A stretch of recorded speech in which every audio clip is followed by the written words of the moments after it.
ಬಳ್ಳಾರಿಯ ಜಿಲ್ಲಾಸ್ಪತ್ರೆಯ ವೈದ್ಯ ಸುನಿಲ್ ರನ್ನ ಬೆಳಗ್ಗೆ ವಾಕಿಂಗ್ ಹೋದ ಹೊತ್ತಿನಲ್ಲಿ ಕಿಡ್ನಾಪ್ ಮಾಡಲಾಗಿದೆ. ಕಿಡ್ನಾಪ್ ಹಿಂದೆ ಹಲವಾರು ಅನುಮಾನಗಳು ಕೂಡ ವ್ಯಕ್ತವಾಗ್ತಾ ಇದೆ. ಜಿಲ್ಲಾಸ್ಪತ್ರೆಯ ಮಕ್ಕಳ ವೈದ್ಯ ಡಾಕ್ಟರ್ ಸುನಿಲ್ ಕಿಡ್ನಾಪ್ಗೆ ಒಳಗಾದವರು. ಬೆಳಗ್ಗೆ ವಾಕಿಂಗ್ ಮಾಡುವಾಗ ಕಾರ್ನಲ್ಲಿ ಬಂದಂತಹ ಅಪಹರಣಕಾರರು ಇವರನ್ನ ಕಿಡ್ನಾಪ್ ಮಾಡಿದ್ದಾರೆ. 6 ಕೋಟಿಗೂ ಹೆಚ್ಚು ಹಣದ ಬೇಡಿಕೆಯನ್ನು ಕೂಡ ಇಡಲಾಗಿದೆ. ವೈದ್ಯನ ಬಾಯಿ ಮುಚ್ಚಿ ಕಾರ್ನಲ್ಲಿ ಅಪಹರಿಸಿದೆ ಈ ಗ್ಯಾಂಗ್. 6 ಕೋಟಿ ಕೊಡಬೇಕು ಅಂತ ಖುದ್ದು ಡಾಕ್ಟರ್ ಸುನಿಲ್ ಅವರ ಮೊಬೈಲ್ ನಂಬರ್ನಿಂದಲೇ ಕರೆ ಮಾಡಿ ಅವರ ಕುಟುಂಬಸ್ಥರಲ್ಲಿ ಡಿಮಾಂಡ್ ಮಾಡಿದ್ದಾರೆ. ಈ ಸಂಬಂಧಿತವಾಗಿ ಈಗ ದೂರನ್ನು ಕೂಡ ಕೊಡಲಾಗಿದೆ.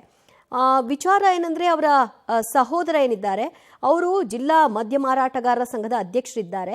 ಸೊ ಇಬ್ಬರ ನಡುವಿನ ಹಣದ ವ್ಯವಹಾರ ವಿಚಾರವಾಗಿ ಏನಾದರೂ ಈ ರೀತಿಯಾದಂತಹ ಬ್ಲ್ಯಾಕ್ ಮೇಲ್ ಅನ್ನ ಮಾಡುವಂತಹ ಪ್ರಯತ್ನ ನಡೆದಿದೆಯಾ ಅನ್ನುವ ಪ್ರಶ್ನೆಯೂ ಕೂಡ ಇಲ್ಲಿ ಮನೆ ಮಾಡಿದೆ. ಈ ಸಂಬಂಧಿತವಾಗಿ ಪೊಲೀಸರು ಸ್ಥಳಕ್ಕೆ ಹೋಗಿ ಪರಿಶೀಲನೆ ನಡೆಸುವ ಮೂಲಕವಾಗಿ ಈಗ ಯಾರು ಕಿಡ್ನಾಪರ್ಸ್ ಇದ್ದಾರೆ ಅವರನ್ನ ಪತ್ತೆ ಹಚ್ಚುವ ಕಾರ್ಯದಲ್ಲಿ ತೊಡಗಿಕೊಂಡಿದ್ದಾರೆ. ಬಳ್ಳಾರಿ ಜಿಲ್ಲಾಸ್ಪತ್ರೆ ವೈದ್ಯ ಡಾಕ್ಟರ್ ಸುನಿಲ್ ಅಪಹರಣಕ್ಕೆ ಒಳಗಾಗಿದ್ದಾರೆ. ಬೆಳಗ್ಗೆ ವಾಕಿಂಗ್ ಹೋದಂತಹ ಹೊತ್ತಿನಲ್ಲಿ ಕಾರ್ನಲ್ಲಿ ಬಂದಂತಹ ಅಪಹರಣಕಾರರು ಇವರನ್ನ ಕಿಡ್ನಾಪ್ ಮಾಡ್ಕೊಂಡು ಹೋಗಿದ್ದಾರೆ. ಆನಂತರ ಸುನಿಲ್ ಅವರ ಮೊಬೈಲ್ನಿಂದಲೇ ಕಾಲ್ ಮಾಡಿ 6 ಕೋಟಿ ಹಣ ಕೊಡಬೇಕು ಅಂತ ಡಿಮಾಂಡ್ ಮಾಡಿದ್ದಾರೆ. ಜೊತೆಗೆ ಯಾರಿಗೂ ಕೂಡ ಈ ವಿಷಯವನ್ನ ತಿಳಿಸಬಾರದು ಅಂತ ಬೆದರಿಕೆಯನ್ನ ಹಾಕಲಾಗಿದೆ.